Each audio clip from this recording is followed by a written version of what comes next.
Here we are. All right. Here we are. Nielsen, so I have to grill them all. And told you Bill Hale said hello. Hey, Bill Hale out in Hawaii. He wrote a great Megadeth book, actually. Okay. Yeah, Bill Hale did. Yeah.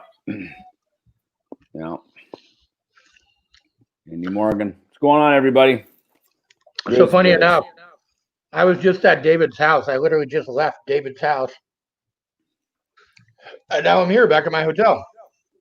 Technically, we left the grocery store buying M&M Halloween candy. and then we came back to the house. Thank you, Daniel Smith. That's how domestic we are. Exactly. We go to the grocery store together. We were just saying, dude, we got to get on the road. We got to get out and play some gigs, which we are this week. We are more nights with more live shows with DE+TH. That's right. Yep. Coming at you live. Sorry, dude. I was so unprepared. Like I had to rush home from David's house. I'm still eating my Del Taco. Nice. But we had to go live by 9 after, or they would have canceled our stream. So I had. Oh, is that how that works?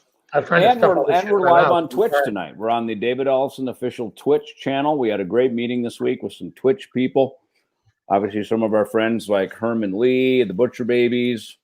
I actually just did a thing with the Butcher Babies this week on their Twitch channel. So the Grammys got us hooked in with Twitch, and so we got our channel up and running. So if anyone here is a Twitcher, we're going to start to kind of develop that platform over there. And I didn't know that's actually an Amazon-owned platform, which is good. Amazon owns everything. Amazon owns everything. Yeah. Go Jeff Bezos. Yeah. And we just found out today from Melody that we are moving things forward to get some Ellefson coffee over at Amazon, which is great. Yeah, so we will let you know. Now, got accepted. There's a little bit of process to go through, so that's awesome. We got that in there. So thank you to our friend Drew as well for kind of helping get that moving. So Melody did all the nitty gritty on that and got that done. So so received the coffee Friday morning. Nice. Awesome. I'm glad. I know I've been sitting here like signing bags and stuffing envelopes and putting little goodies in there for you guys. So, so fresh. Speaking of which, we are getting ready to launch a new coffee label. Mm-hmm. So do you have a copy of it there? I don't. I'm looking for it. You got it? I was literally just going to go dig it out of my messages. I don't. No, hang on. Well, you talk. Why don't you dig it out? You talk, entertain everybody while I dig it out. I'll talk and entertain it. So, as we're talking about the coffee, it's so weird how StreamYard does that. It gets really weird and buggy but anyway, so we have a new coffee roast that we are going to roll out. And as you know, we have Ellefson coffee, Roast in Peace. It's been our flagship, but we roast for a bunch of artists, Skid Row, Autograph, Altitudes and Attitude, et cetera, et cetera. And we started talking about rolling out a new roast for the holidays. And so we talked about which one should we do. And so Thom came up with the idea of doing one for a combat. Yes. Napalm in the morning. That's correct. So, so he's digging out the coffee label now. We're actually going to put that up. I think it'll be available. Yeah, I think we're going to launch it later tonight for pre-order. Cool. So it'll probably be a few weeks before everything's done and goes out. But we're going to get it up for pre-order, and you will be able to order it. And give me a second, man. I have a lot of crap on my phone. Holy shit! I know the phone is the new That's office. Not it. Oh, it is. EllefsonCoffeeCo.com. You'll be able to find the new Combat Napalm in the Morning roast. It is a French roast, so it's nice and rich and dark, and it tastes delicious. Super, super good. I got a bag of it last week to just try it, and man, it's good. So, well, good. I'm glad you like it. I haven't gotten to try it, but we'll take David's word for it, man. David knows coffee. It is good. It's good stuff. Yep. Waiting for us to come to Okoboji, So we actually had a discussion about that, and it was too soon to try to fit it in this year. Things have been shut down, but we actually did start a discussion about something with the Iowa Rock and Roll Hall of Fame. So we're going to kind of kick it down the road till next year. Hey, Greg Carlson. Hey, by the way, I'm returning your phone call. Greg Carlson was our lighting guy and kind of all around road manager dude back when me and Greg Hanavit were playing in the clubs. And so I know I love the smell of napalm in the morning. Carlson gave me and Hanavit the talking to before we went out to California. He said it's a police state, and he just gave us the rundown. Like, shit's way different out in California than Minnesota. Boy, was he right. So we got there. That was a whole different deal. I don't know, man. It was pretty. I don't know. I feel like it was pretty lawless in the '80s. Oh yeah. I mean, I used to always say, to get pulled over in LA, you had to be driving 90 miles an hour the wrong way down the street with a dead body hanging out of your trunk. Like, they had no interest in pulling people over. It was just like you had to really fuck up to get arrested. But I tell you what, though, man, if you were driving drunk or driving crazy or doing anything out of nowhere, they would nab you. You know, I can't say that I drove, you know, intentionally intoxicated, but I remember leaving the Rainbow one night. Probably after having a Long Island iced tea or two, which that in itself is just an immediate DUI, right? Remember the Long Island iced teas? Did you ever drink those things at the Rainbow? Oh yeah, dude, just one of those. I mean, it had like 8 different liquors in it, so just drinking one of those, you were immediately over the limit. And I remember getting in my car, pulling out, and getting pulled over at that Arco station, and for whatever reason, he let me go. That happened 3 times to me. Another one on La Brea. Got pulled over, and the guy just got back in his car and took off and left. He obviously maybe thought I wasn't a threat. And then another one, I think I was leaving Jay Reynolds' house, his apartment, on Fountain. Remember Fountain? Fountain was between like Santa Monica and. I know Fountain well, my friend. Yeah, so I remember driving on that. I got pulled over, and the guy, and I wasn't intoxicated, but I was driving a bit like a maniac, and so anyway, I had 3 close calls. Were you stopped on a 502?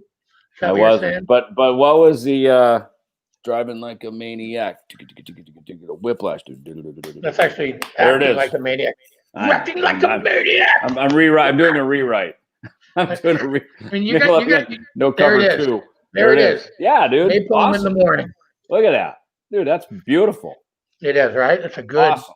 Love that. That's a good blend. You know, good. It's going to be a good looking bag, man. I can't wait to get these, and we're going to get these up probably later tonight. On EllefsonCoffeeCo.com. Of course, now's the time to order if you want shit for Christmas. Order it now. It's going to get pre-order. We'll probably start bagging those in another week or 2. Yeah, probably a couple weeks, but they'll definitely, I mean, it's going to be probably a couple weeks. The order we do in probably 2 to 3 weeks, those will go out with. So, I mean, probably somewhere around the middle of November. So you'll definitely, I think the last date you're going to be able to order to get shipped for Christmas is probably the first or second week of December. We'll probably do one last fulfillment, probably the second week of December. So, if you want stuff for Christmas, I would get your orders in as soon as humanly possible. But there it is, Melody Myers. Thank you, Melody. Napalm in the morning. Appreciate that. Great name, Thom. Thom came up with that. Just spitballing. Yeah, that's what I do, and I hope you guys all. Are you going to sign bags? Probably. Probably. I'm not doing that like forever. No. Probably maybe. Tell you what. Probably the first run of those, I'll sign them. That way, kind of get the first run going. But at some point I actually have to go back to being a bass player again. Jeff Water, what's up, dude? Yeah. Hey, Jeff, what's happening, buddy? What's happening? So somebody asked if we can ship to the UK. In the UK, we actually have a different company that ships and roasts our coffee in the UK. I think there's a link to it from the EllefsonCoffeeCo.com website. But from America, we don't generally ship internationally.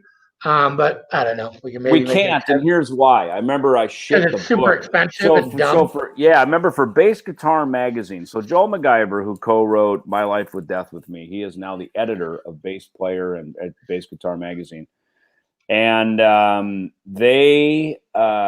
he had me ship a book. I signed an autographed copy, shipped it to Italy. Not only did it cost me like $150 to ship it by FedEx, the person who was going to receive it got stuck with a $300 duty tax. So obviously they didn't accept it, and they sent it back. So that's the kind of stuff you run into. So that's why we have the roaster up in the UK. So they can ship in the UK and anywhere across Europe, which they do. And they only have Roast in Peace, Rock and Rose, and do they have Skid Row over there maybe too or not? I think so. I think they do. Have Skid Row because we fulfilled some stuff for Skid Row for one of the festivals over there, the Stone Deaf Festival or something. But yeah, so we do have those two over there. It's a little bit limited, but so we do have it there. And then, like Thom said, you can get to it from the EllefsonCoffeeCo.com website. How about a flavor called Assholes Who Can't Shut Up? How about that? Good idea. Yeah. Yeah. So Jeff, you'll have to come over here for a cup. Exactly. Come back to Vegas. So it's funny. So Jeff Waters from Annihilator, of course. We actually saw him. He played at Club Legend or the Legend Club in Milan, like the night before. I think we played there, right? Didn't we have a night off? And so we saw Jeff there, and of course I was lucky enough. Jeff hit me up to help officiate his wedding to his lovely bride, and so that was fun over in Las Vegas. And then we went to the Backstreet Boys. Jeff's like, dude, let's go see the Backstreet Boys. So we went to the Backstreet Boys. Dude, we had pit. You know, like it's like being in a Metallica show down in the pit, right? Like the pit pass. We had the pit pass for the Backstreet Boys. It was so metal. So anyway, actually it wasn't very metal at all, but it was a great show. And basically all those young girls, they're all grown up now. Now they're all like in their 30s and married with kids and stuff. So anyway, but we do not do decaf. We are experimenting, and I'll say this: it's funny. Night Ranger played here a couple weeks ago, and I went up, and as I always do, I bring a bag of coffee. It's sort of my welcome to Arizona. And Jack Blades, singer, songwriter, bass player from Night Ranger, he actually grew up here. He actually grew up in Phoenix, and so it was nice. He gave us some shout outs from the stage. And so I gave him some coffee. And he actually hit me back. He said, hey, do you do a decaf? I said, we don't. And he said, well, how about like a half calf? And Jack's a pretty energetic young lad. He's got a lot of energy. I love Jack. Jack actually came here and did some writing with me in F5 back in like 2006 or 7. So I got to actually work with Jack. So anyway, we actually made a half calf version for him. So I'm going to follow back. Andy Martin Jelly, yo gringos, what's happening, buddy? How are you? So anyway, we're experimenting with maybe possibly a half calf, half jacked. So we'll see what happens with that. Yeah, actually, yeah, we were talking about Dawn Patrol. Yeah, Night Ranger Dawn Patrol, exactly. But that, like he said, he goes, that would have to be full calf. I mean, it's going to have to be pretty gnarly, right? So that'll have to be. That's why I think the other one should be like half jacked. Like that's right. We talked about 2. Right? That's right. So we'll do 2. But how funny would that be to do a Night Ranger coffee called Dawn? Like worlds colliding, David. I know exactly. And 2 bass players, Ellefson and Jack Blades, coming together over Dawn Patrol. Right. Yeah, I like it. That was a good idea there, Mr. Hazaert. Good man. That's the only kind I have. Yeah, the half calf. It's funny. I mean, even like pregnant mothers can do half calf. They're advised to go decaf, but a half calf sort of steps you down. So, people that maybe even have health issues that have to stay away from full caffeine. So there will probably not be any Ellefson tea. However, we did do it once and nobody wanted it. They didn't. They really didn't. They didn't. And so the way we found around that, a workaround, is over in the UK, the Motley Brew. That's what they do. They are a tea company. They are a heavy metal rock and roll tea company. They go to Bloodstock. They go to the Stone Deaf festivals, and they vend, and they actually bring our coffee in. So they set up their big tent out in the main area there, concession area, and so they do their tea, and then they bring Ellefson coffee in. So it's pretty cool.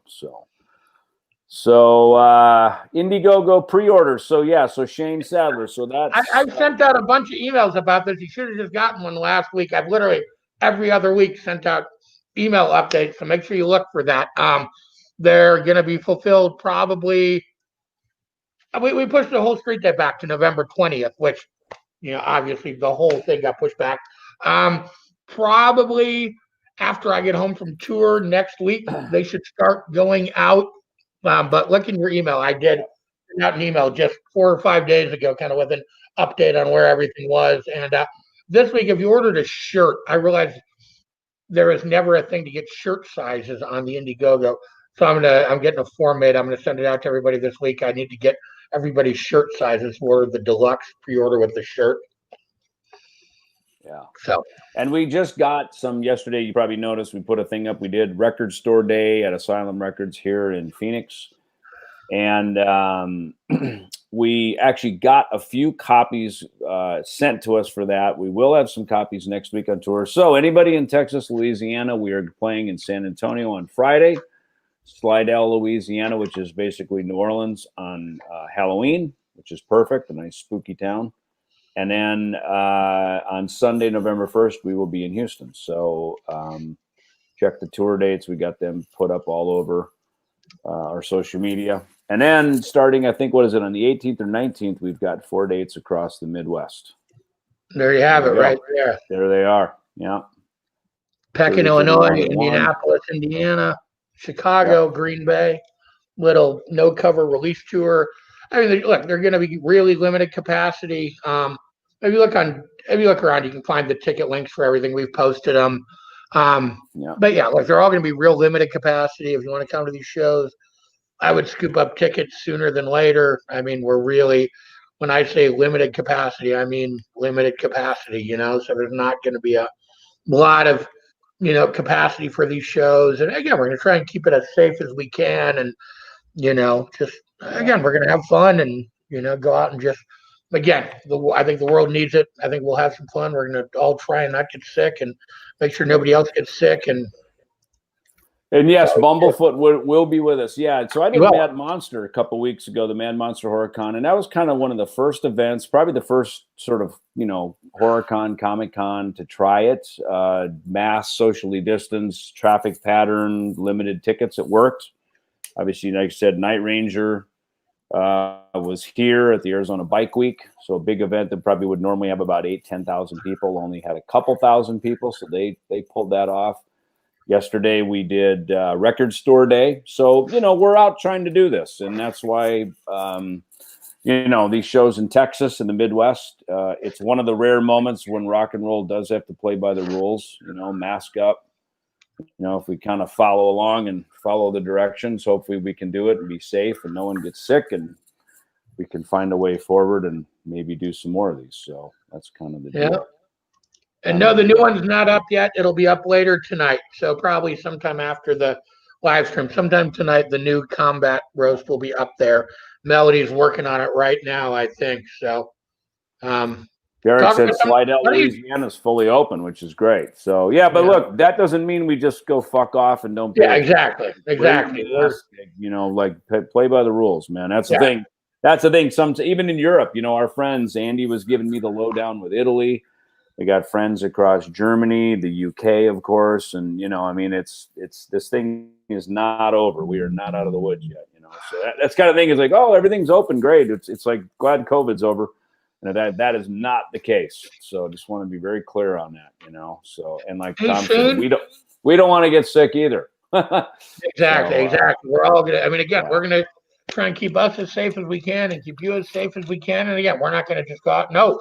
Just because something's open. I mean, look, cases are spiking around the world, and it's what it is. We're going to we committed to do these, and we're going to go out and do it. We're going to try and do it as safe and cool as possible. Shane Sadler, just find my Facebook and send me a message, and I'll get you taken care of. I'm not going to give out my email address on the live stream, but you can just find my personal page and hit me a message. Yeah. And I'll make sure you get taken care of. Yeah. Hey, do you? We got some guests coming in, right? We got anybody hanging? We got some people. Nope, they're not here yet. No one's here. It's just me and you, buddy. Me and you. Awesome. We can do this. That's okay. So why don't you show off your Switchbook? Where's that? Oh, yeah, you're hanging. David and our friend Drew. David wrote a fiction book, and it's really cool. And I was going to help them write it, and I got too busy and went through my whole dying thing. They pulled it off. Hitman. There's the galley copy right there. Yep, there it is. Yep. And it looks very much like More Life with Death. It's not nice. Drew really did a good job. So we've got Ellefson books. No, Melody did a good job. Melody designed the whole thing. Drew just put in the order. Settle down.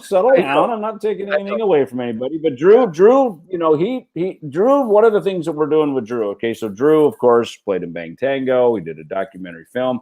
He came up with the idea to do Dwellers. And, of course, Thom then said, look, let's start Ellefson Films so we can start to put out some, independent films like that, which is we're doing that. And then, Thom and I this last year, we started talking about Ellefson books. And what's nice about this is we have several distributor resources with this. And by doing this, though, normally like with More Life with Death, me and Thom just turned the manuscript over to Jawbone. They did all the editing. They set it up. They did all this, this stuff. Yeah. Melody and Thom worked on a cover design, but we just handed over and then they did everything. So same thing here, Melody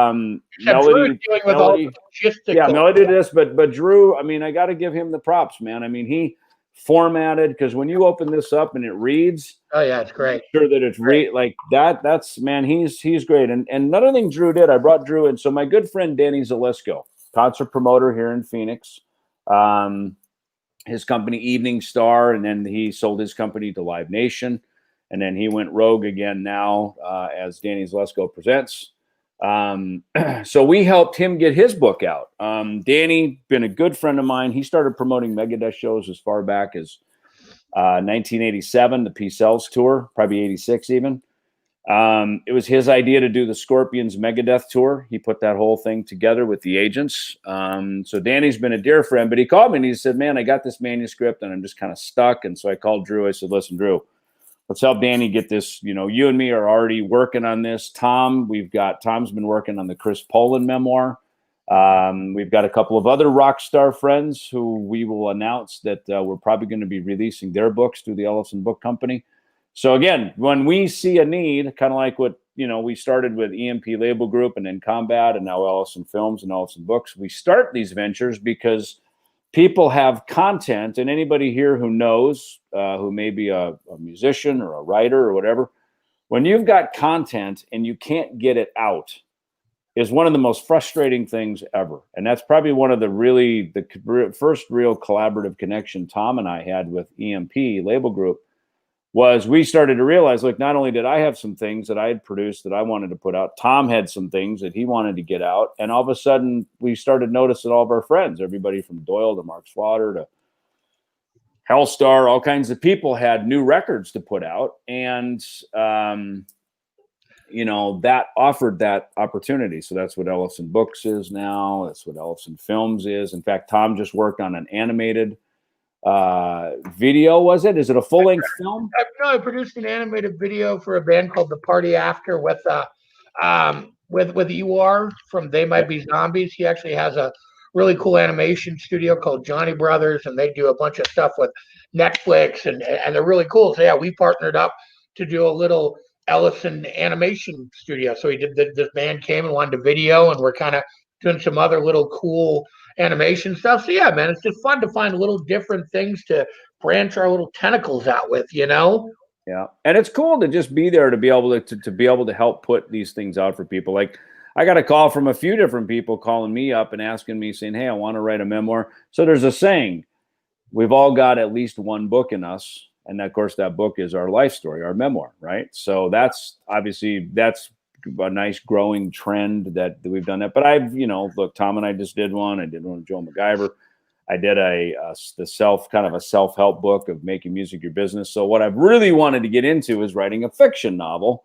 And so Rockstar Hitman, this is exactly as you would say, as you would think. Rockstar dude, little dude turns into rock star, and some other fun things along the way. So this will be a good read. I think, what are we thinking? December-ish on this one? Yeah, we're talking about launching it, a pre-order in the beginning of December so people could get it for Christmas. Yeah, yep, nice little stocking stuffer. So, yeah. So I know, it's cool, isn't it? It's funny, you know, Thom, like, I just got this book, so I've been reading it, and it's fun to just sit back and read it like it's a book, you know. And Thom was saying the same thing to me about the no cover record. I work really hard mixing, and yeah, that book as well. Thom sent me some, and that was fun just to sit and read it, because I'm not really involved in that book other than I'll give some quotes and tell some stories. But it was fun when Thom sent me that, and just to sit back and just read it. And the same thing with no cover. Yesterday at the in-store was the first time I've heard the no cover record top to bottom. And I have all the files here. I've got it in a Dropbox, and I've been sitting here actually practicing working on some of the songs for this week. But it's but to sit back like we were yesterday at the in-store and actually hear the album top to bottom took like what, hour and a half, 2 hours? 19 songs. I mean, it's 2 CDs. Pretty long. So to just sit back and listen to the thing top to bottom, just as a music listener in a record store, just signing autographs, I was like, damn, that's a freaking great record, man. And it's nice when you can say that about your own stuff, you know, because you get really close to this stuff. In fact, I was telling you earlier, Thom, I was watching Jimmy Fallon the other night, and Gwen Stefani was on there. And it's so funny how we're all the same, because she goes, you know, I make these records, I get really deep in them, and you get so close to them that when you're done with them, you just walk away and you never listen to them again. Yeah. And we're all like that. That happens to all of us. We were so deep in it. You know, Thom had his heart attack, and I was in the middle of mixing. We had just started mixing. Thom had his heart attack, so he needed a couple weeks away, and we worked really hard with Andy and Alessio on the mixing. And then by the time we were done mixing, and obviously Thom had involvement in that too, but by the time we were done with that, I turned everything over to Thom to master it with Mayor. And Thom would go, hey, did you listen to those masters? I'm like, dude, I'm so done with that record. I can't even listen to it again. and then you mastered all the final mixes and mastering that I worked on with Alessio and Mayor. So it was fun. Like it's like you're in a new record again. You get to hear all the little bells and whistles and mastered, and cool. You know, it's great, and especially on vinyl, man. For me, when I got the vinyl test pressings and put it on the turntable and listened to it in sequence on a record, that's when it was like, holy shit, this is real. So somebody asked, no cover comes out November 20th. So yes, 11/27 is the estimated shipping date from EMP merch. The pre-orders from Indiegogo are shipping earlier, but yeah, that was, that ship sailed. But yeah, all the current pre-orders from empmerch.com will ship the week after street date.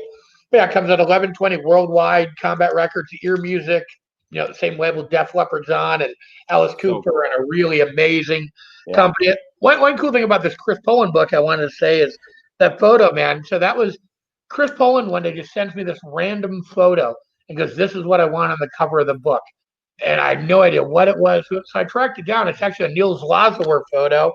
And I reached out to Niels' camp, and they actually licensed us to use it for the cover of the book very affordably. So thank you, Niels Lazawer, for the amazing photo and for letting us use it. And yes, Donna, one of the songs is not on there. There is a hidden bonus track on No Cover. It is not on there. So tries. And I was raving to you because last night I was watching SNL. I don't know if anybody watched it. Adele hosted. She was not the musical guest. There's a musical guest named Her, H-E-R. I had not heard of her before, and I watched it. At the very end of the night, she had a performance, and she's playing guitar, almost like a female Lenny Kravitz. And it's so funny that because I just got done talking to somebody that's saying the guitar's dead, no one cares. Everybody's into electronic hip hop, like no one gives a shit. And especially because I just saw someone posted something about rest in peace, Eddie Van Halen. And I said Eddie was one of the last really great innovators of the guitar. And of course, there's been many, who have come along to innovate. But it was just great to see that performance. So if you haven't seen it, go check it out. Her on the SNL YouTube page. It's freaking great. And to see a young woman playing guitar, like, just shredding and playing. I was inspired. And even more inspired because now Opus and Andrew Freeman have dropped in. So even more inspired. What's happening? What you doing, buddy? How are you? I was looking down while I didn't realize I get my hair, Never look down. Always look up. Don't be a shoegazer, dude. I was listening. I was looking at my phone. He was shoegazing. We had the same hat. All bummed out. I know. Opus, do you remember me? I always remember a face. I don't remember why. This is kind of funny because I was a big G-Soul fan back in the day. Wow. And, yeah, we did gigs together back then. I was in a Rage Against the Machine tribute band back then. I was a singer. Well, that's crazy. Yeah, because their tour manager used to manage our band. That's how the whole probably connection. Yeah. I saw you guys with Rage and at the Drive-In years ago, man. Incredible show. The New Haven College before they knocked it down, where I saw Van Halen and Ozzy, and I think Megadeth played New Haven Coliseum many times, right? Yeah, we did. In fact, I remember playing that with. I think it was with. I remember with Priest we played there. I think in '90 on the Rust of Peace tour. Isn't it like a big, huge? When you're standing at the stage, and looking back, there's this massive concrete wall in the back, right? Yeah. And I remember standing there playing. I mean, this is how far back I remember this on the Rust of Peace tour with Priest, going, "Why didn't they put seats there?" That would make sense. It's like why there's like this big wall, and we're in a Coliseum. You could have put like another 5,000 seats right there, as I'm playing. Yeah, Holy but that Wars. would be smart. Yeah, the stuff you think about when you're playing, right? Like the music would bounce off the concrete. The music would bounce off. Sounded terrible. Bad. Sounded terrible. You know, the best club was Toad's Place. Yes, and I remember going through there on the Rust and Peace tour because we were all newly sober, and I remember they would have, it was kind of like a 12-step biker club. There, which it was like, this is kind of weird. We're going to go melt faces, play thrash metal. There's bikers, but hey, we have meetings. Yeah. So once this stuff's all over, we could easily get Ellefson into Toad's Place whenever you're free. Is it still around? Yeah, Toad's Place? We packed that place. That's like my quote unquote hometown venue for us. Like, really? Kidding. Well, shit. Why didn't you bring that up before? What the hell's?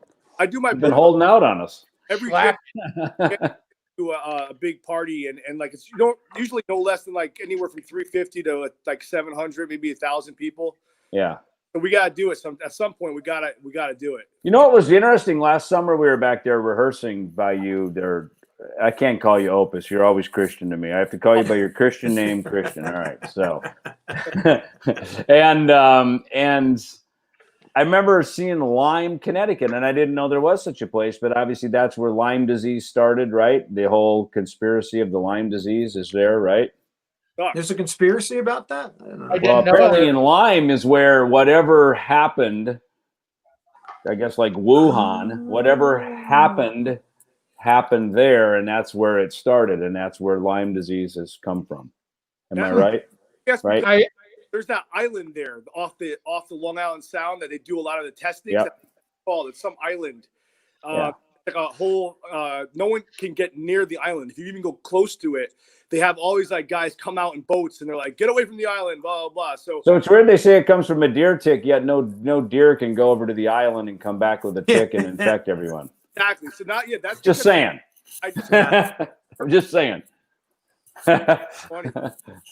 So Andrew, I've called you a couple times to be on the chat, and it's so funny because you're always out. I think you've been out with your son doing baseball, or you've been on different tournaments and stuff, right?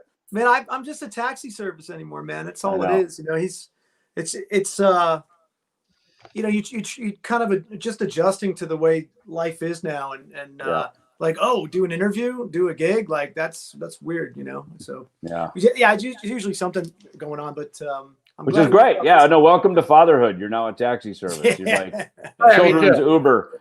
That's all I do when I'm at home is drive my fucking kids around. That's it. Yeah, I mean he was they canceled a bunch of it. And we just got into the club ball thing, so he's been doing that all. It started at the end of the summer when because they couldn't do any sort of organized sports for a while. So now, but I love it. I used to coach, and I'm just, I got him as far as I could get him as a baseball coach. I'm nice. There was a reason. I think I stopped playing when I was his age. So it's just like I have no business out there anymore. I'm getting too fucking old.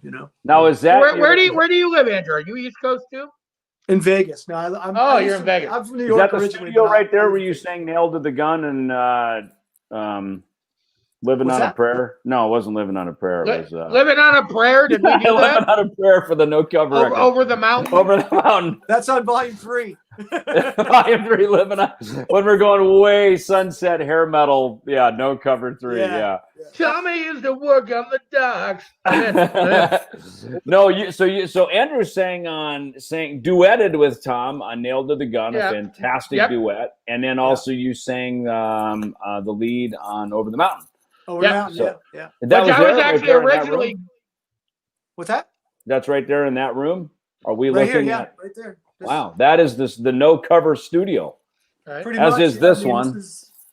And I sit and track all my vocals too because it's easier. Yeah. Oh, look, I got the David Ellefson rig over here. Christian's in his studio. I'm in my studio. You're in your studio. Basically, this is like 3 of the 25 studios used to record the No Studio Cover A, record. B, and C. Yeah, there you go. Yeah. Yo, look at this rig. Look at Exactly. this rig I got. It's badass. Hey, there's my amps. Hey, Bring those with you in November. We're probably going to need those when we play some shows. You can bring the head. I have those cabinets at my house, so he doesn't need We to moved look like 12 of my 810 cabinets out of the Megadeth locker down in Nashville. We moved them out because they're just sitting there. They were. Fred hit me and goes, "Hey, don't tell anyone, but I stashed all 20 of your cabinets under the under the thing." I'm like, "Well, look, we got to get them out of there at some point. They're just sitting there, unless we do a Big Four Gigantour reunion or something, So we pulled them out of there. Now they're up in Wisconsin. We have them safely nestled away in Madison. Let me see. Right. And some are at my house in Green Bay too. So truth be told. No, I told you that. What are you talking about? I see. They're getting hard. And I remember Harky sends out an email. Please be careful. We don't make those anymore. See, Thom, the ultimate collector, he's got like the full fucking Big Four backline. No, I just had to pay for a storage to keep it. So no, I don't. They were in my garage, and I told you I was going to bring some there. We pulled out some to use. So I think I have a 410, and then I have two or three of the 810s. Because remember, I had to send one to Posty, and I had to bring some home because we were doing stuff with them. For his birthday, we sent him a Big Four rig for his birthday. Yeah, we did, which is nice. I know. I look around for shit. I go, "Where's that bass?" Oh, it's at Tom's house. Where's my amp? David, you have amps in Connecticut. You have amps in Connecticut, Arizona, Wisconsin, West Coast, California. You got amps in Europe. You got amps everywhere. So if anybody's on the thread and you want a David Ellefson amp, just go ahead and help yourself. We should get one over to you, Andrew. We should get one to Andrew. I'll get one over to you. Why not? You're just right over you're just one desert away from me. Yeah, you're easy. I need food. Hey. You can pop your head. You want to pop your head in? Pop your head. He's always got to jump in on these things. Hi. What's up, buddy? How you doing? There's the baseball star right there. Nice. Thank you. Yeah. Nice. Appreciate Good, it. good, good. I'm also a golf star. Yeah. Get out of here. Okay. Bye. You know what? I took up golf again for the 3rd time this summer because our governor said, look, the state is shut down, but you can still get haircuts and play golf. Yeah, I know. One of those just didn't work for you, I bet. I know. No, I couldn't get the haircut. So I was at Costco one day. I had to go, fucking hell, look at this. There's like some Callaways here. So I grabbed them. I told Roman, I said, my son, I said, we should buy 2 of these because this is a great price. And, and he's like, well, I don't know if I'm going to like golf. I'm like, doesn't matter. We all hate golf. Like, Yeah, we so, just went out today just to get out of the house and go to the driving range. This is about it. So it's nice. It's fun. I like it. Yeah, whatever. Yeah. However, I had a problem with my foot, and my podiatrist, if you can believe I have a podiatrist on speed dial, she wrote me a prescription, no golf ever due to a foot condition. I said, she just wrote it as a joke. I said, you should have said, no golf ever due to bad handicap. Jesus, I have a note from the doctor. Sorry, guys, I can't play golf today. Sorry. Yeah. But there's always that one guy that you don't want to play with because he's always that one guy.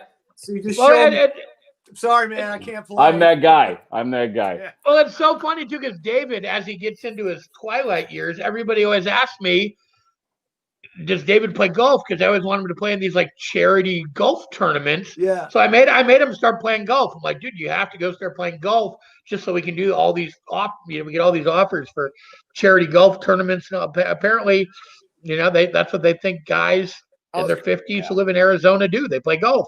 Yeah. Why you else can't play shows? Can't play shows, so let's go golfing. What the hell? Yeah. So what else you got going on, Andrew? What's going on with Last in Line and all your stuff? Probably nothing. I mean, we just finished 4. We got 4 songs that we don't have a deal right now, and we needed to get some songs together to try to get another deal. So we just finished that up a couple weeks ago, but it's been a little slow going this summer, and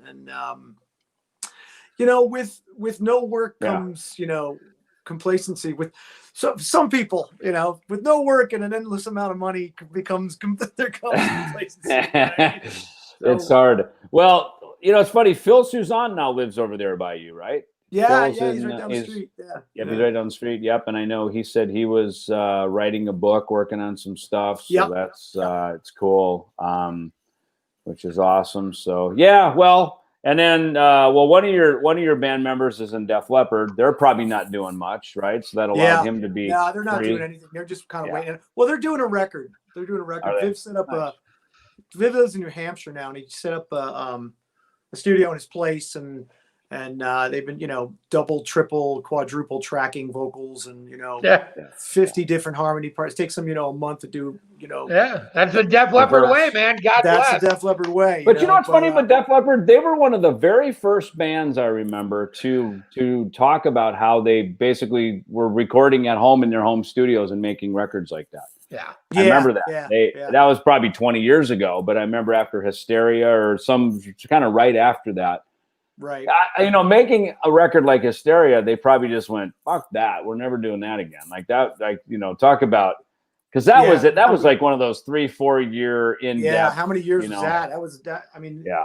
Worth every day, man. We can count down to extinction like that. I mean, obviously not to that degree, but I mean, we scoped way deep. And I remember the next record we did with Max Norman, Euthanasia. He just said, he goes, man, we're not fucking doing that again, man. That's fucking bullshit, man. You guys need to come in and learn your parts and fucking play like a band, man. Yeah. He was like schooling, he's like scolding us like a father. He's like, fucking learn your parts, man. Do your homework.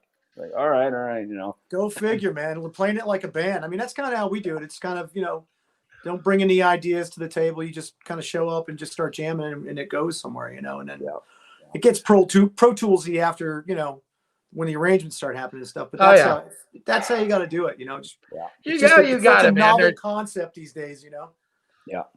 I was actually going to ask you, Andrew, what you're up to. That's cool. I didn't know you sang for Last in Line. That's awesome, man. Yeah, I'm doing that, and I just did a record with Mike Orlando too. The guitar player. Oh yeah, he's a great guitar player, man. Yeah, we did this he had this project he was doing, and the singer, I guess, I don't know what happened, but the singer crapped out, and he said, hey, can you help me with this thing? And I was like, yeah, sure. And then it turned into this whole other thing. It's like this kind of prog metal. Fuck, I don't know. It's really throwback 70s with like, an insane guitar player. You know how he is. It's like I saw him play Randy Rhoads tribute at NAMM. Oh, the Randy Rhoads Remember thing. Bumblefoot played it too, but he was one of the guys who absolutely killed it. He shredded that. Like, I don't know, I forgot what song it was, but it was amazing. I was like, this last one that just happened? No, I think it was maybe 2 NAMMs ago. Oh, okay. Yeah, I sang the last one. Which doesn't 2 NAMMs ago feel like 100 years? Doesn't NAMM it does feel like 200 years ago, and it was like 9 months? I was bummed, and this year was going to be killer. We killed it last year, I know we did. Last year was awesome, man. We me and Opus played with Chris Poland. I inducted Chris Poland into the Metal Hall of Fame, and Opus and Dave and Ricky Bonazza from the Butcher Babies and Phil Devil actually came over and played with us too. But we played Peace Cells, and it was weird doing it without Dave, man. It was weird playing without Dave, but that was weird. But Ricky held it down. Yeah. Ricky held it down, man. Yeah. I mean, that's my boy right there. That's my paisan. That's my fellow Italian guy. But what's so funny? I mean, think about now, right? So now, and some of us, we've traveled overseas. You go to Asia, they wear masks all the time. Like if and I can never figure out. I would always ask Marty Friedman, of course, because he's steeped in the Japanese culture. So usually when they're sick, they would wear a mask because they wouldn't want to infect anybody. I mean, that's just the kindness and the forward thinking of the Japanese, you know, like we're an island, we're all in this together. We protect each other. We don't let viruses and things kill off our island of people, right? So they think about each other. What a novel concept. Right. So, you know, in America, it's like, wear a mask. And it's like, I'm not doing it. I'm an island. Fuck you. It's like, hey, listen, fucker, you're not wearing the mask for you. You're wearing the mask. You don't get anybody else sick. My rights. Yeah, right. So think about going to NAMM now. And I mean, think about just even going to the mall, all the places we've been, shows, concerts, and now we know, just think about all the germs, flu germs, cold germs, eye infections, whatever bullshit would just get scattered around these crowds. Because now that we've been trained to think about a mask and, you know, not getting stuff and not communicating our illnesses to other people. I mean, just think about it. I think it's going to change everything. I mean, hopefully disease goes down, period, from it. But I think about some place like NAMM, because we always joke we get NAMM-thrax, right? Everybody comes home. Oh my God. Everybody. You know? I mean, honestly, it doesn't really bother me, the whole mask thing, because, you know, I'm the guy who I'm always trying not to get sick on the road. You know, I always have as a singer. I'm the guy with the pharmacy, and I always have like a whole bunch of shit. Oh, me too. Jesus Christ, me too. So the fact that I can now acceptably wear a mask on a plane and when I travel, I'm all in. You know what I mean? I know. I'm kind of the same way. I kind of love it. I kind of love it, man. Like, I always get sick right before we go on tour too. And God, remember the last tour we did in America? I was super sick on the mega cruise.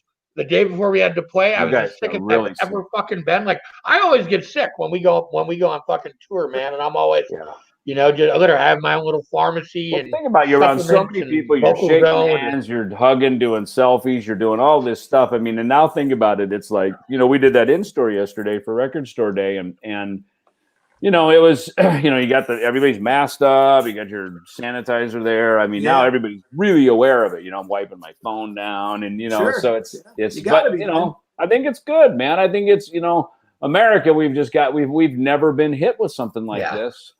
And, you know, most of Europe, they don't wear masks, South America and stuff. So it's like, you know, now this is kind of a real, like, global awareness. It's like, whoa, you know. Well, and honestly, I look like Scorpion from Mortal Kombat when I wear the mask, and I'm pretty fucking down with that, actually. Love it. I like it too, man. I like wearing the mask. I was wearing it. I wore it in a video in 2017. One of Dead by Wednesday's videos. If you look at the mask, I have a mask on. It's like almost like a prophecy. It's a prophecy. I mean, Slipknot wears masks. You know, Ghost wears masks. Why can't we wear masks? Now we found a way we can all be nameless ghouls now and behind our masks, right? I think you can find a cool one. You know, the skull face one. There's the Guy Fawkes one. You know, you could get the Hells Angels and bikers. They always wear masks. You know, you know, it's funny. That's kind of what I wear too. When I go to the gym, because you try to breathe through them, right? Yeah, those ones that kind of come up. It's in fact, I gotta find them here. I had some in the house. They're made for like when you go to Norway and it's January, you know, to keep your neck warm, you know. Talk to me about this half-calf Ellefson coffee that's happening. So it's funny. Jack Blades actually hit me back because I gave him a bag of roast and peace, and he hit me back and he said, "You do decaf?" I said, "Well, it's kind of against our constitution as a high octane heavy metal rock and roll coffee company."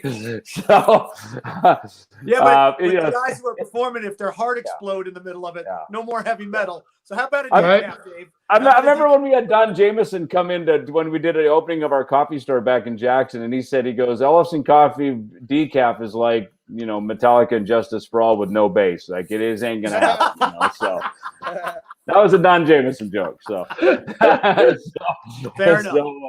Fair enough. Yeah, exactly. So, but he did spark an idea. So I actually had some made for him. I made up some half calf for him, and so I'll circle back to him this week and see what he thinks about it. See if he likes it. Yeah, I mean, look who we got here. Soldiers, you know? There's a skull. We finally joined the show. What's happening, Greg? Guys? So what's going Greg on? Handovit, Opus, Andrew Freeman. Hey, man. So, Greg and I grew up together. We met over a conversation about Kiss in the hallway of like 5th grade. You know, that like were those all of guys. us did, right? Yeah. We're Wayne and Garth.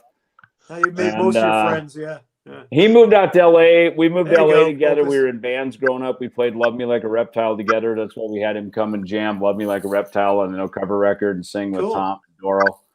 And we moved out to LA together and actually started Megadeth together with Dave. And very cool. And it was actually Greg's idea to call the band Megadeth. Dave kind of had a working title of Fallen Angel. And remember, we came after rehearsal, right? And then we did a couple of rehearsals. And we came back to the apartment, and I could just picture you. You're like, well, I think we should call the band Megadeth, right? Because Dave had a song called Megadeth. Well, Dave had that song. It turned into Set the World Afire. Yeah, right? Exactly. But the song was Megadeth. It was the first song he wrote when he came home on the bus from Metallica. And that was the first song he had. Great. It's called Set the World Afire now on the So Far So Good Swell record. So it was a great lyric. I mean, a super cool lyric.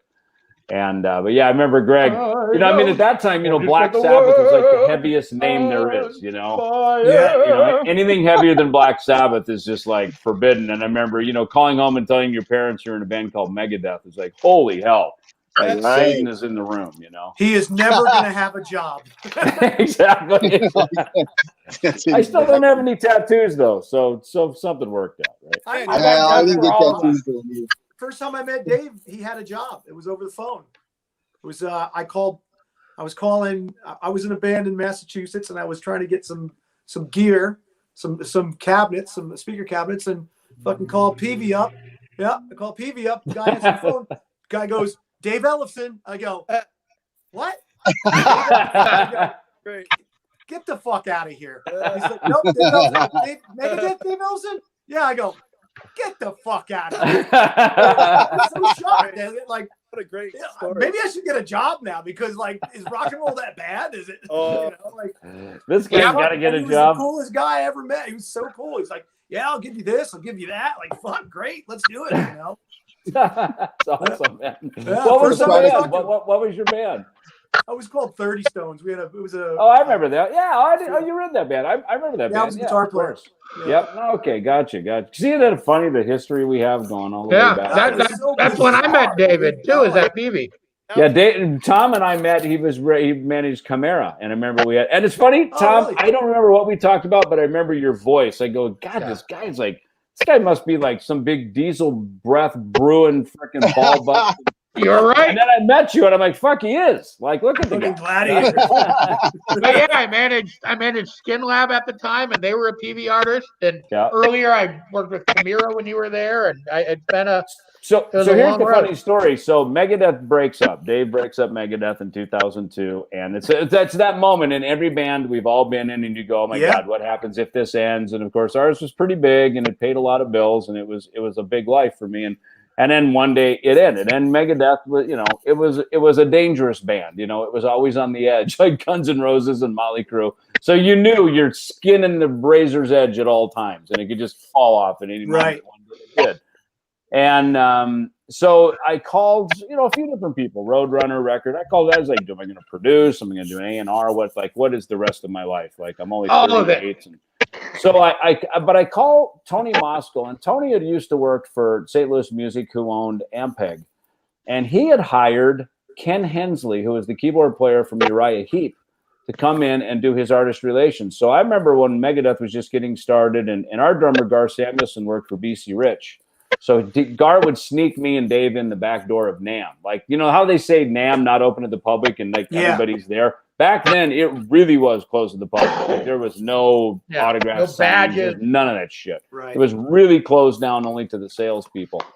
And so he would sneak us in the back door, and I'd see Ken there, and Ken was like rolling like a rock star, looking all cool in his shark tooth freaking suit and pimping Ampeg, and of course he's got the British accent, so it all sounded, rock and roll, and Ampeg is the ultimate rock and roll amplifier, and of course talking everybody out of their pants. Yeah, and of course every icon I grew up with used Ampeg SVTs, so he's like, God, this is this is fucking awesome, Yeah. And so Tony hired me to do the same thing with PV. I was already a PV artist, and I could speak the lingo, I knew the gear.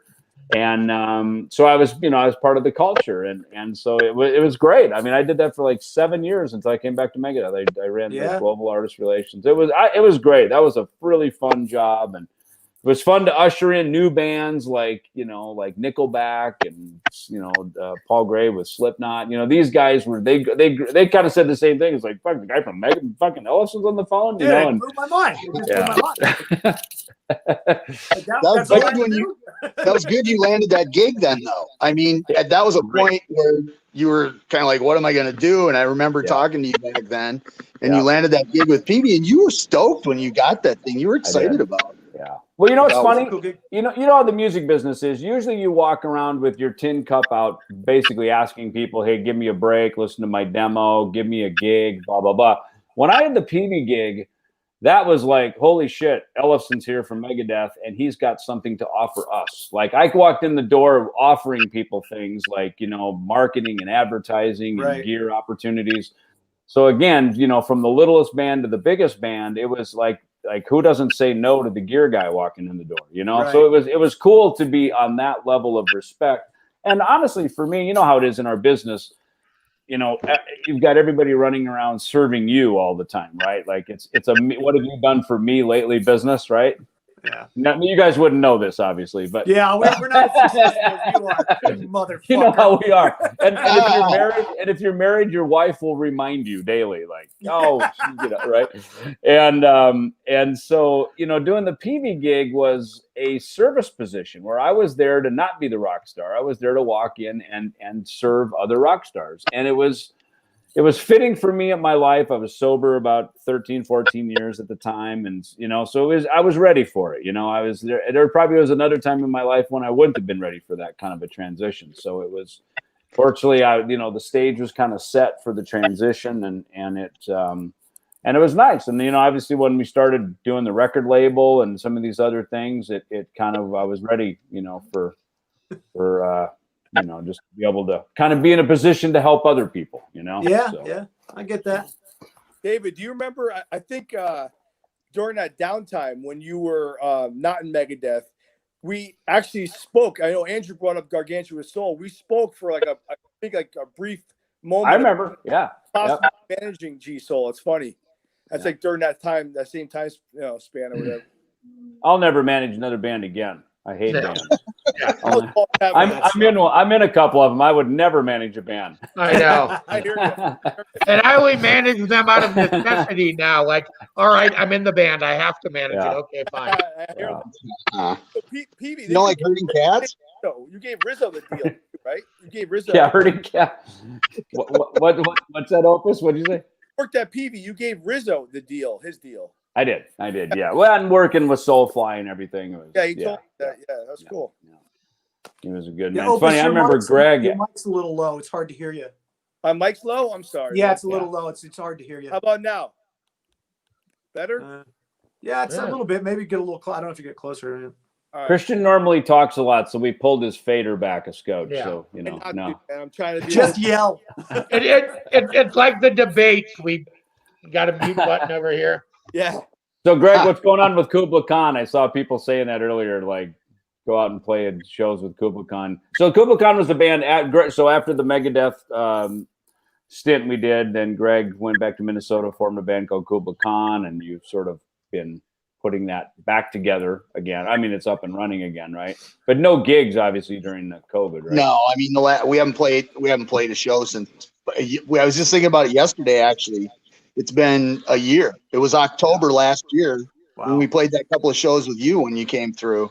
Good So we haven't played out since then, obviously. But just kind of tooling around. We lost our bass player, so we worked on replacing our bass player.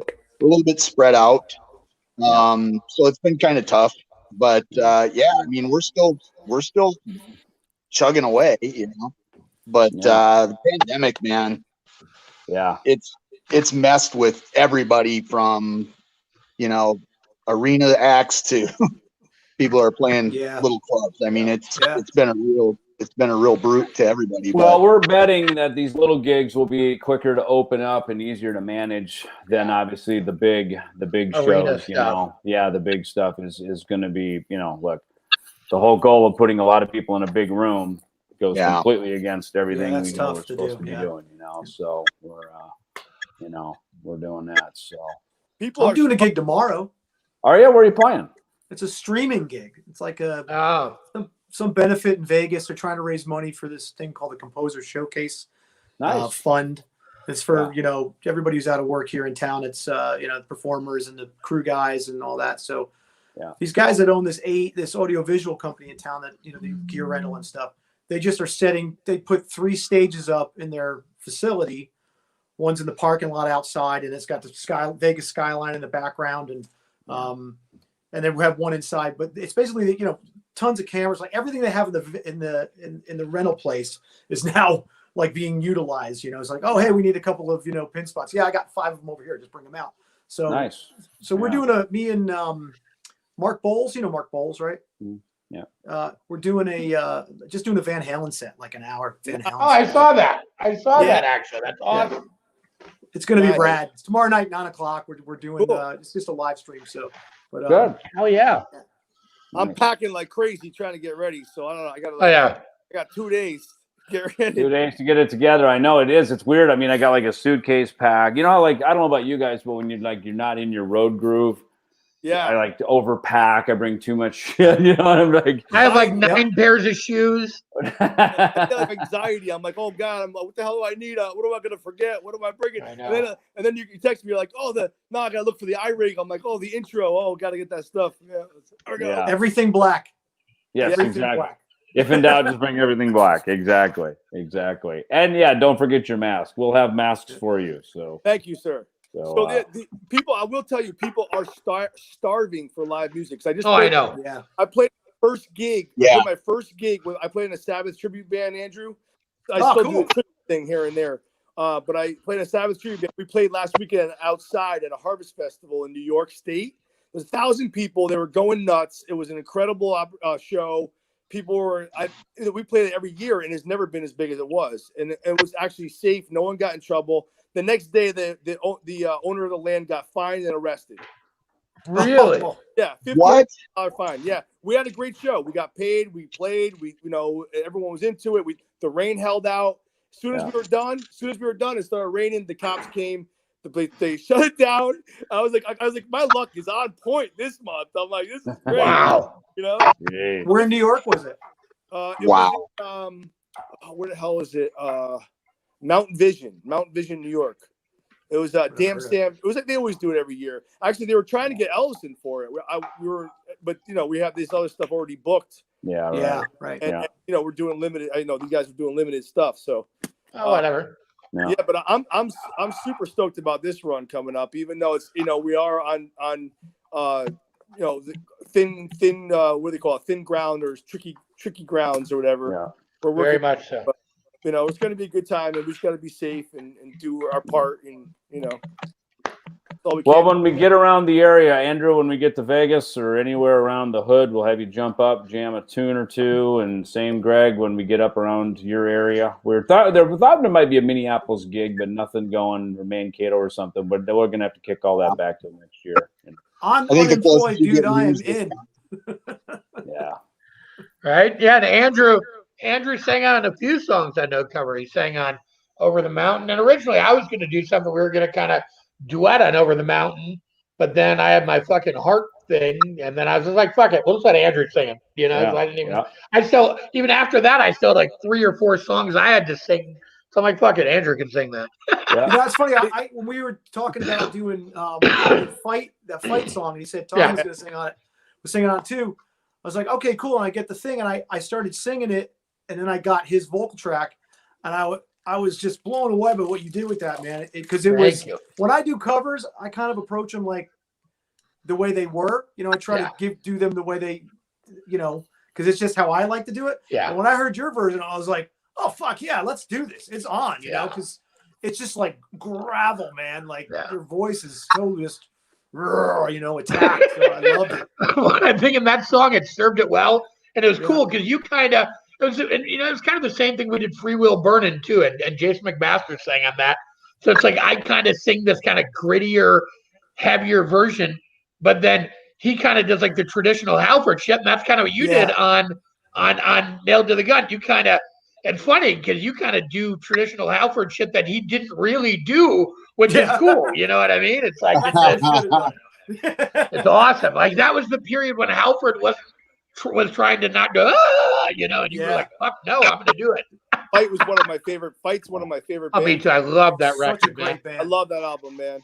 Yeah. And it Me came too. out during the. And to get Russ to play on there, and to have Russ Parrish play on there, Yeah. dude, that was awesome, man. And I'm glad you thought of that, Tom, to grab him to do that. Thank you. So, what a great guitar player he is. Great I guitar know you. player. Hey, has anybody picked up the Halford book? I haven't. No, I just saw an I advertisement actually for it asked for it today. for my birthday. So I'll see if I can get it. Did you get I'm it? reading Did you this Did you again. read it? I'm reading Words of Chaos again. Nice. I haven't got it. I saw an ad for it today. It was like the first time I've seen an ad for it. Yeah. It's Glenn Tipton's birthday today, by the way. All hail Glenn. Yeah. Happy birthday, Glenn. So speaking of amazing legends, dude, I just want to say, originally, Daxx Nielsen from Cheap Trick is going to join us tonight, but I think he's going to jump on with us later this week. But we realized today that Rick Nielsen actually shared and posted the On Wiedersehen video, and we had no idea. Like somebody told cool. David today, we went and looked, and holy shit, he shared it on his Facebook, his Instagram. So thank you, Rick Nielsen. Like, holy shit. Like, I was at David's house before, and we were just kind of fanboying, man. Like, holy shit, look, Rick Nielsen posted our Cheap Trick cover, you know? That's very Come cool. on. We were Yeah, that was very cool. We were just jamming that earlier in the room. Me and Dave we were going over that because that's the last song we had to learn. Yeah.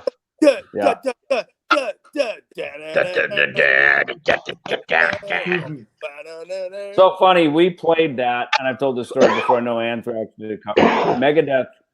I think it was on like Euthanasia or something. We were there for like 3 weeks in Japan, and we played like 5 nights in Tokyo or something. And we thought like we got to keep changing the set list up. So we thought we would play Auf Wiedersehen. We thought, well, Cheap Trick live at Budokan was like one of the biggest albums ever, right? Well, we didn't realize that was like 20 years ago, right? So, but when we played it, all of our fans are looking at us like, what the fuck are these guys doing? What song is this? I've never heard this before, right? So we played it once and we never played it again. And so it's funny, they had to let another 20 years go by, and now we covered on No Cover with Benante right. and And then the fun thing is Anthrax covered it. Now it's a hit. John Bush era. Anthrax covered it in the John Bush era.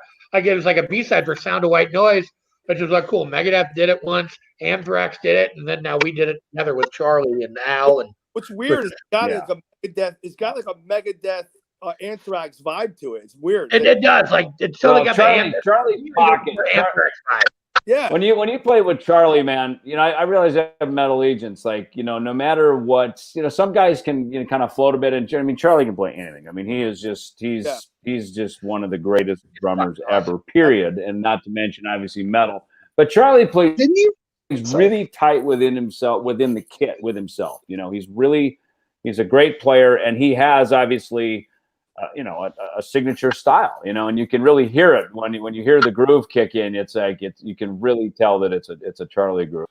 Well, I'm glad that he's getting his getting more notoriety now, because back in the day he was so underrated as far as I was concerned, and he was he's one of the guys doing double bass faster than anybody, just up there with Lombardo. And still not as known, but now everyone knows Benante. I mean, but both of whom are on No Cover. Charlie's an unsung hero. Yeah, so it was definitely cool to hear. I've been listening to the album a lot, actually, not just the track, the tracks playing. And I'm psyched that it's we got a track on there, man. It's a really good album, and Tom, you did a great job, dude. And I put you up there with like that whole vocal style with like the AC/DC kicks, like. Axl Rose, like just that like gritty, like you were saying before, like that dirty rock and roll kind of stuff, Yeah, no, man, it's fun. It's fun to kind of get, it's kind of fun to get to go back and do that, because I don't do that in our real band. You know what I mean? Like in Ellefson, it's I mean, there's a little bit of the more Axl Rosey kind of stuff, but like on this, like it's like straight Britney Fox, fucking like, Focus is perfect for you, bro. Yeah. So funny, dude. I heard a Britney Fox song yesterday, and knowing now Dean, because he was on one of our chats, and he's great. He like doesn't look at all like that. He looks like a big buff military guy. He's got this very kind, sweet, pleasant voice, and yet when he sings, to hear the Britney Fox vocal, it's like he sounds like he's like screaming with razors in his throat. Yeah. Can't do that. That would kill me, man. Well, and Ether Rich was great. And dude, it's so hard trying to pick what songs from this record to do live because there's like, I want to do Holiday in Cambodia live. Like, there's so many fucking songs on this record that I love. Maybe we can switch it up once we get out there. We'll switch it up. Yeah, we sent that over to Mark Strachey of Crocus. Do you know him, Andrew? Have you ever met Mark, the singer of Crocus? Mark? No. Yeah. That record, though, that. I'm such a big Crocus fan. I remember, Greg, we saw Crocus on the Metal Rendezvous tour open for Pat Travers and Rainbow. Yeah, exactly. St. Paul Civic Center, man. I remember for sure. Yeah. They were great. Yeah. And it's funny because Crocus Blackwell wore yellow boots. Yeah, and it's funny because Pat Thrall and Tommy Aldridge had just left Pat Travers. So Sandy Girano, I think, was playing drums, who then went on to play drums with Joan Jett. And then Bobby Rodnelli and Jolene Turner had just joined Rainbow. And but it's funny because Crocus, they were kind of this scrappy, grungy little band from Switzerland, and they but I remember they did the bass player did this rototom solo. So if the drummer's over here on the hi-hat side, right? So like this side, the bass player was facing him and had rototoms, and they did a drum, and they did basically the bass player didn't play bass, they did a drum solo together. Later it's funny because I think Matt Sorum and Duff, I think, kind of copped that one day. But I ripped that whole idea off for that four-tom thing in the beginning of Reckoning Day on the Euthanasia tour. That's where I got it from. I was like, well, fuck, if the bass player from Crocus can play drums, I can too. Let's do a drum and bass solo. We covered Burning Bones in our high school band. We did. So what did you guys cover? What songs did you guys play together?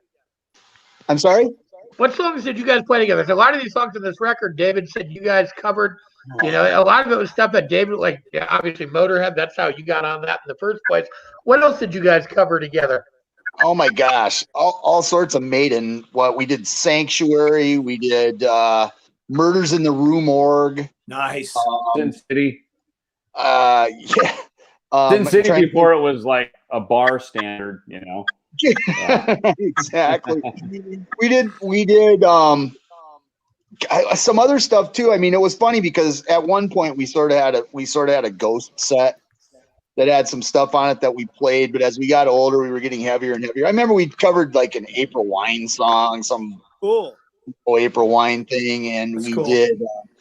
Well, I don't know if you guys did this, Andrew and Opus. Like, you have the set to get hired. It's got, and then back in our day, it would have like Eddie Money, 38 Special, all these like light bands. And then we'd come in and play Love Me Like a Reptile and Murders in the Rue Morgue, and they'd be like, wait a minute, we didn't hire this switch set.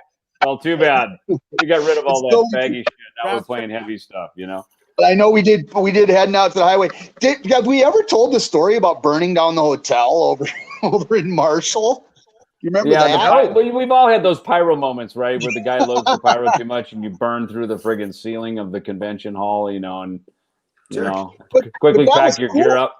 You pack your gear up and get out before they come to you for damages in your bar tab. Exactly. I ended up working at that place later on. A couple years later, I ended up working there. But we had a cool pyro thing because remember we had that angle iron that went across the front of the drum riser. And we had it timed so it would burn out to the ends, and then those pots would go off. The shit like we all do, right? When you're first trying to be Kiss, right? And you're like, I don't know, let's just light anything on fire, and you realize it's gunpowder. It's like lighting firecrackers, and they blow up in your hand. You're like, back before Great White, man. Everyone did that stuff, and then all of a sudden, it changed overnight. Dude, we lit our guitar player on fire once. Literally, his hair and everything. It was ridiculous. My bass player threw his bass down and jumped on the guitar player to put him out. I was still playing. I'm like, what the hell's going on? I got to tell you, in 2010, we did some, when we were doing the Big Four, we did a Sonosphere in Madrid, Spain, and it was right as Spain was in the World Cup, so it was super, tensions were just, everybody's happy, and And I remember standing and watching stage left over in the wings watching Rammstein. And I mean, that is an education in frickin' pyromania, man. I mean, those guys, you know, coming out with a boat all lit up and the frickin' and Till walks out on fire. And when they did Führer Fry and they put the frickin' mask in their face with the tanks, the two guitar players and Till come out with the flamethrowers on their face.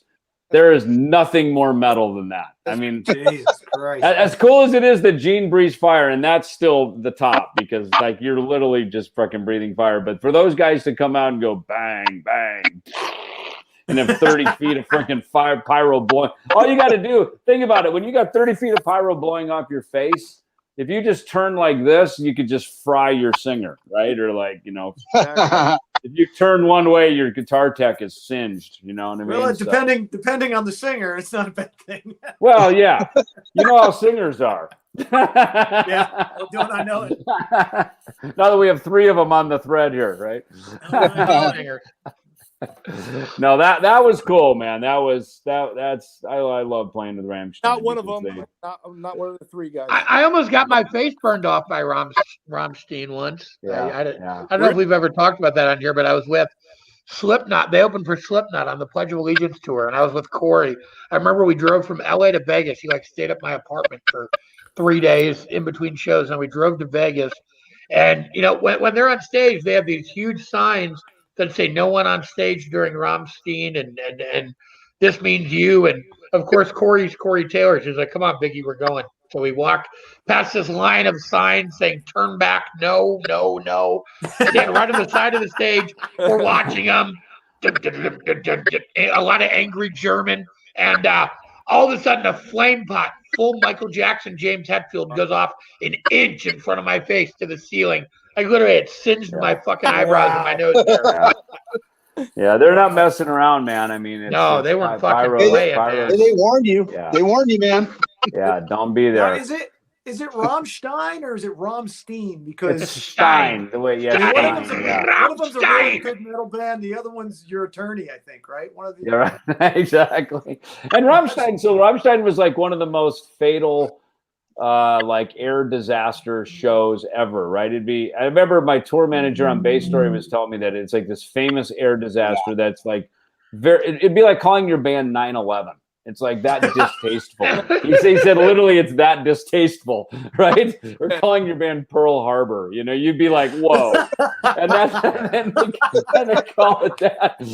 So those guys, we man. just formed a band, guys. Yeah, those guys. Pearl Harbor. Jeez. Total German metal. Oh my God. I'll learn the German, I guess. Yeah. Oh man. Jesus. Ladies and gentlemen, back from pandemic. Yeah. Yeah.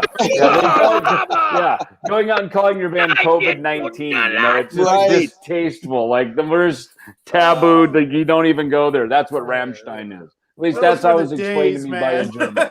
Learn something new every day. Yeah. So there you go. There's the heavy metal lesson of the day. Heavy metal history with David Ellefson. There you go. There you go. Wikipedia fact or fiction, right? Can I tell my story about Crocus? I want to tell my story about Crocus. So, no, I can't. Okay. So one of the main reasons why it's funny that we did that song is that when I was like, I want to say 15 or 16, I got busted stealing a Crocus Headhunter tape remember the place called Bradley's? Remember Bradley's or no? Yeah. So I would, as the first and last time I ever tried shoplifting, I went in and I wanted the Crocus tape. I didn't have any money. I tried robbing it. And I literally, on the way out, got grabbed by this giant dude. And he's like, "What do you got in your pocket?" And I was like, "Oh, nothing," you know. And he grabbed me and in a long box this big, going all the way down your leg. He ripped his tape out of my pocket. And I'm not even kidding you when I tell you this. They kept me in a giant, I was able to stand up, but it was a giant, it wasn't a jail cell. It was like a animal cage in the back of Bradley's. And I don't know how it was legal until my parents got there to pick me up. That's my story about They were used to guys like you, thieving heavy metalheads, stealing. Hey, Gabe, put you in a cage. This is how in tune me and David Ellefson are. What cassette did I get caught shoplifting. Come on. One of ours. Yeah, so far so good. So what? Yeah, exactly. There you go. Yeah. It was actually So Far So Good, So What, and Seventh Son of the Seventh Son, and Somewhere in Time. So I went bigger, I went home. So, and I did they put you in a cage though? They did not. You know, it was so funny. I actually talked my way out of it. This is the funniest fucking thing. So the cop came to take me home, and when he came, I said, you know what? I don't live with my parents. I don't talk to them. I don't know where they are. I've been staying with my friend and his family. He took me to my friend's house, and my friend immediately picked up. He walked up, and he goes, dude, what did you do? Mom's going to kill you. And the cop goes, oh, so he lives here with you? And he goes, yeah. And he goes, oh, okay, stay out of trouble. My parents never found out. I told my mom when I was like 40. Figure. Wow. Well, let's face it, at the end of the day, as long as they sound scan it, what do we care? It's already sold, right? Just scan that and then steal it and you're out of it. Yeah. Yeah. We're not gonna make any money off it, so you may as well sound scan it. At least we'll get the billboard wank, you know, we'll get the feeling of having a great chart position, you know. But These are all good ideas. We did that. I'm psyched. Guys, I got to bail out. I got to go put some kids to bed. Just remember, in Minnesota, it's called a hot dish. That's right. Hell yes. Yeah. Hell yes. Thanks for joining us. Forever. Yo, See you guys. Guys, I think we're going to get rolling. We'll wrap it up. And then there was 4. Yeah. Andrew, thanks for stopping in, dude. This was great to have you, man. It was awesome. Thanks for having me. I'm going to go check in on the Cardinals Seahawks score as well as the World Series, which might be. Yeah, I got to check the World Series. You got to check the World Series. So, thanks for taking time out of the sports schedule. Opus, we'll see you in a couple of days in Texas. All right, man. We'll have a good time. Awesome, man. All right, guys. Have a good one. Everybody, we love you. Yeah, thanks. All right.